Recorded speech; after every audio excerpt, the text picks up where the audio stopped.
how I actually wrote Jerusalem. So basically, this was a couple months after I had that big experience with God that kind of changed my whole entire life. If you don't know what that is, I have a video on YouTube, my testimony, and I explain all of that to you.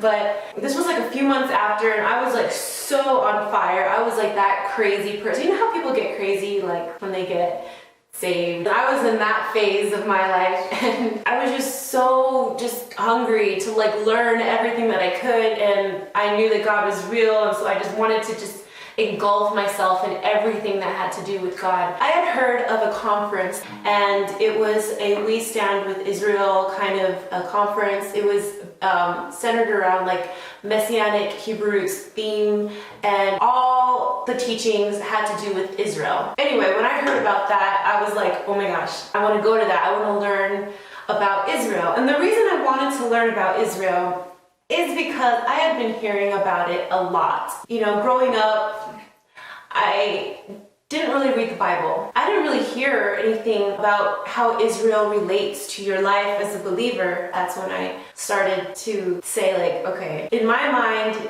Israel means nothing to me right now. And I feel like it should. You know, I would read the scriptures, and I was reading the Bible a lot at that time, and I would just come after verse all about Israel and Jerusalem, and it's the apple of God's eye, and like if I forget Jerusalem, and like all these things that were so passionate about your love and support for the Holy Land. And I was like, what? Like, this means nothing to me, you know?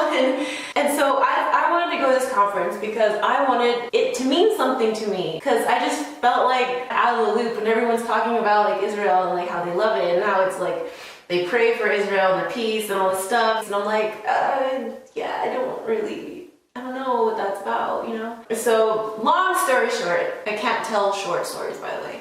We go to this conference, and my prayer during that conference was, God, please let this spark a love for Israel and a love for your land that you have, that you want me to have. If it really is something that is true to you and is something that I need to have in my heart. There was a lot of cool stuff, a lot of really great music, and I met a lot of cool people. But long story short, towards the end of the conference, I still did not feel any change in my heart. Like, I didn't feel like I suddenly loved Israel more than I did before, to be honest. And anyway, it was the last day, and I was kind of burnt out on just sitting down and listening to teachers, and I was like overloaded already with information. And so I left, and I decided to go up to my hotel room and just relax until we went home.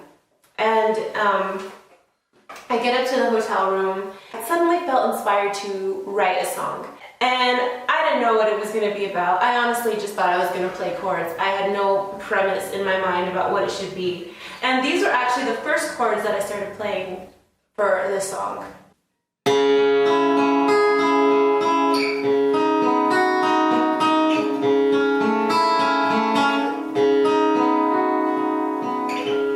And I was like, I like these chords. These are some pretty cool chords. And the first thing I did was what you hear at the beginning of Jerusalem. I kept it till this day. Started singing like this. Whoa,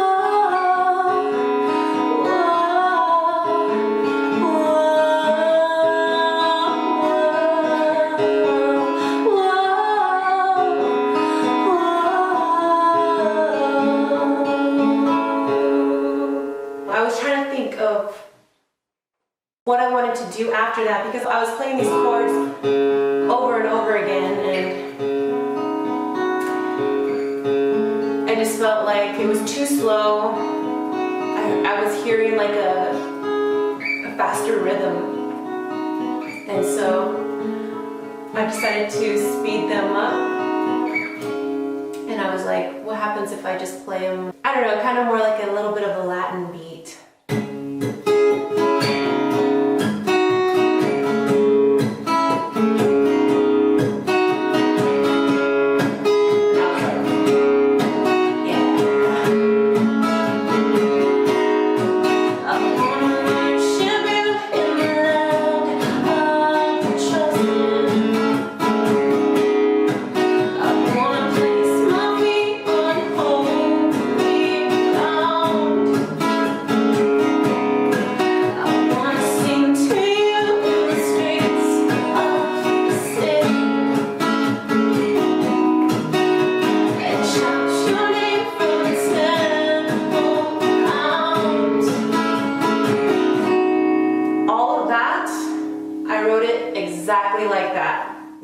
for word. It came without even thinking of it, and it all rhymed. And I was like, wow, that's about it's about Jerusalem. It's about Israel. This song is about Israel. And all of a sudden, I just felt this excitement, because I felt like in me it was a fulfillment of my prayer, where I wanted to develop my own personal connection, my own personal love with Israel. And now I'm writing a song about Israel and Jerusalem, and it's just flowing. And I just felt like it was this magic moment, and I just got really excited, and I'm like, okay, now that I know what the song is about, let's keep going. And so once I wrote that first verse, I knew what I wanted to say in it. And I wanted it to be about bring me back to the land. And I really honestly, not all the songs that I write are this easy. I feel like some songs I have to really work it to get it done. But this one was one of those magic moments, kind of a lot like Yeshua Come Back for me, where I didn't have to think about it and it all kind of flowed. And really,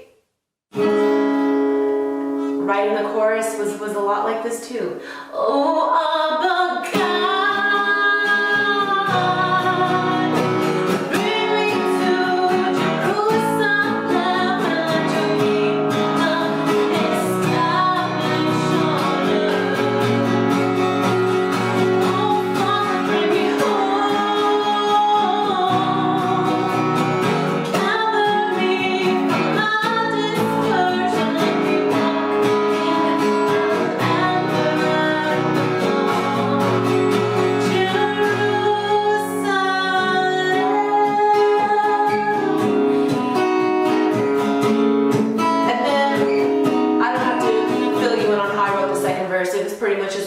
First verse, but no, I was just adding more words into that and saying different things that I wanted to say about Israel.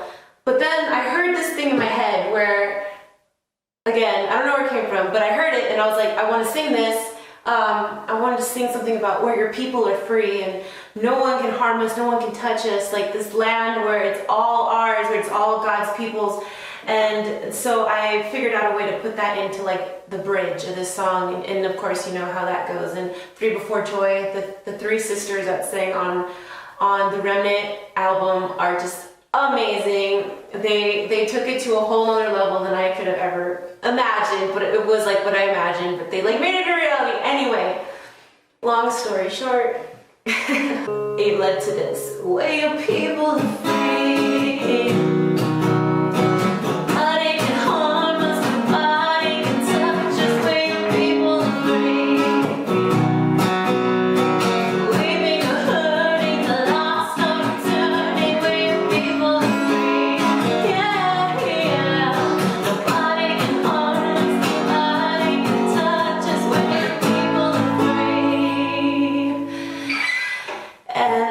That was pretty much Jerusalem.